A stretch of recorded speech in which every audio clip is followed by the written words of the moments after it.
چې په دغه ورځ باندې د الله رب العالمین عدل به انسانانو ته په سترګو باندې معلوم شي چې الله څومره عادل ذات دی. اوس خو زمونږ ایمان دی، کله کله انسان ته مصیبتونه ورسیږي بس فریاد کوي چې دا ولې او دا ولې، خو په ورځ د قیامت باندې به په خپلو سترګو ویني چې د رب العالمین څومره عادل بادشاه دی. هر چاته د ذرې برابر چې خیر عملی کړی وي ښې بدلې ورکوي، او چې د شر عملی کړی وي بدې بدلې ورکوي. الله چا سره ظلم نه کوي.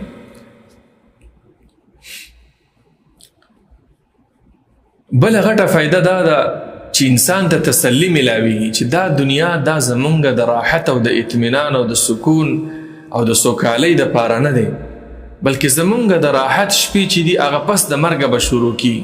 ایمان او مؤمن او د ایمان والاو دا صفت دی چې د هغې ټوله توجه په آخرت باندې ده چې موږ ته به جنت ملاویږي، د جهنم نه به بچ کیږو، مرګ هلته نشته، ځواني ده، خوشحالي ده.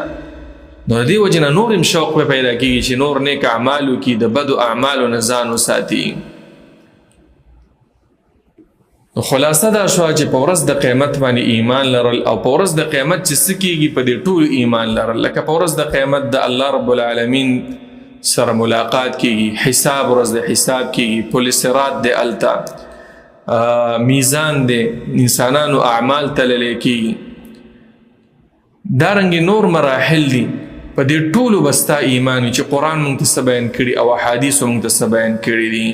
الله رب العالمین دې زمونږ او ستاسو د ایمان په آخرت باندې مضبوط کړي.